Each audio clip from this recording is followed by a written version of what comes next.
In a time in which there is increasing discussion on the issues of food pressure and how much we can reasonably cultivate to sustain the growing population, the loss of arable land is increasingly in the media, be it desertification in the Sahel or the degradation of soils in palm oil plantations that once were rainforest.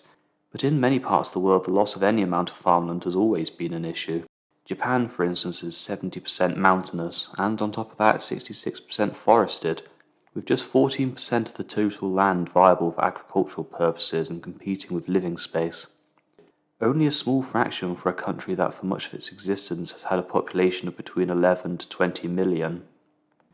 This might seem an odd way to lead into a video about a yokai and its links to Monster Hunter, but it's extremely important for the beastie in question, the Dorotabō. This yokai is the inspiration behind much of the behaviour, name and habitat of Almudron, the muddy dragon of Monster Hunter Rise and one of the two new leviathans introduced in the title. Almudron is somewhat of a monster that I slept on at first, and I suspect many others did in favour of the more glamorous competition, like the fearsome Goss Harag or the imposing Magnamalo. With its design and features, at first I simply thought of it as muddy Lagiacrus, to be honest.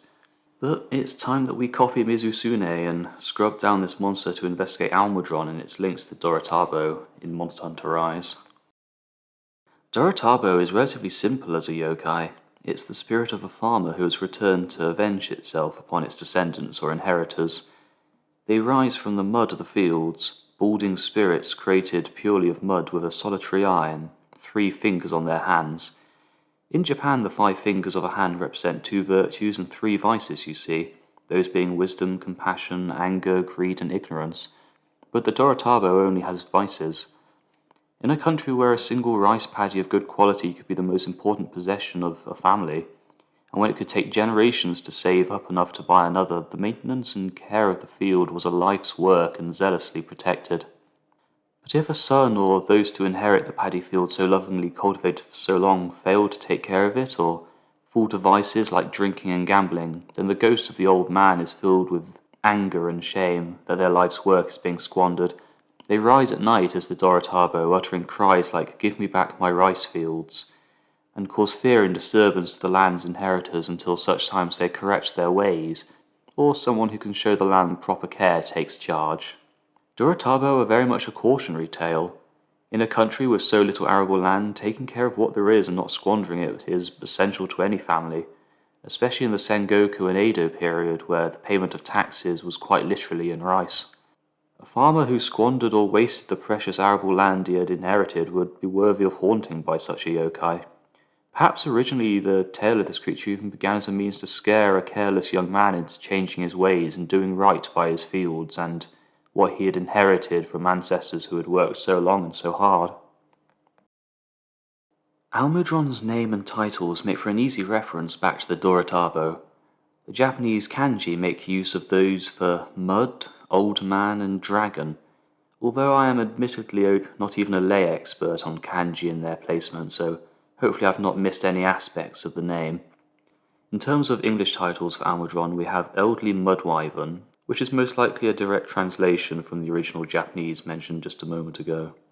In One Quest, we have another title as well, which is Hermit of the Swamp, somewhat fitting for the solitary old man in the boggy and neglected paddy field. When it comes to Almudron's biology, there's only a little to touch upon, since the monster has a body far more akin to a Chinese long dragon than any artistic depiction of Dorotabō.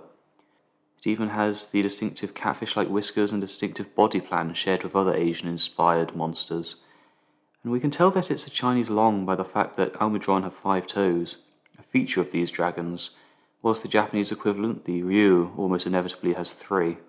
This is actually one of the main ways experts and authors differentiate between the dragons of the 2 nations, but it does little to look further into the Dorotabō for our analysis.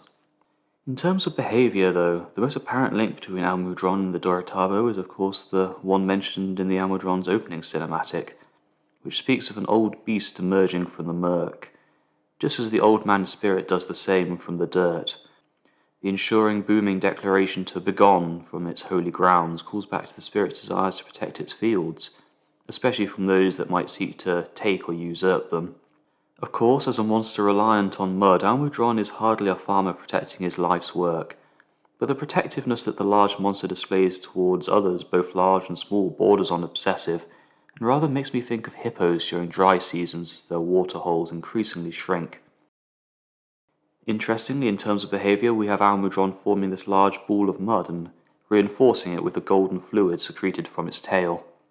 At first I thought that this may simply be a reference to the dragon pearl so often depicted as being carried by these divine creatures in art, but with a little more digging I realised what it actually is.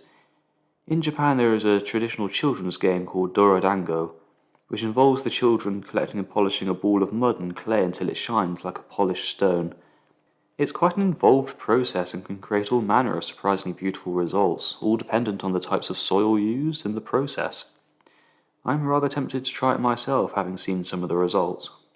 Interestingly, the in-game lore for the shrine ruins might give further credence to the links for Almudron and the Dorotabō. If you gather the relic records for the shrine ruins, it tells the tale of the area, in which they were once a rich and fertile home of the gods before their sudden disappearance. And when they did so, people moved in and lived in great abundance due to the rich soil and pure water of the land. With time, however, the people became arrogant and thankless in their prayers, and as they did so, the land fell into desolation.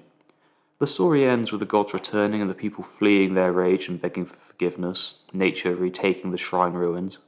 When we think back to the Dorotabō and its revenge against those that allow the verdant and fertile land they worked on to fall into disrepair and be reclaimed by nature, perhaps it makes sense that Almudron would come down from their mountain habitats into the shrine ruins. Of course, seeing the high-quality habitat that the shrine ruins represent to Almudron, with plenty of water and mud, it might simply be a case of an expanding range on these monsters' behalf. Unfortunately, when it comes to Almudron's equipment, well, suffice it to say there's not really much I can find about Dorotabō that involves mecha armor and futuristic weaponry. So unfortunately I can't really talk about much there, and there's only so much to discuss when it comes to the monster's parts as well.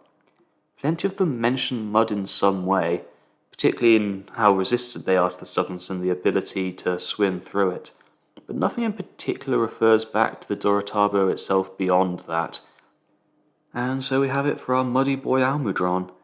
There's only so many features of the Dorotabō that could really be used in the creation of a monster, seeing the somewhat simple nature of this spirit. Evidently the Rise development team took only parts of its behaviour and name in the creation of the monster, with inspiration from other sources to inform its body plan and movements. But I hope you've enjoyed the video, and until next time, happy hunting everyone.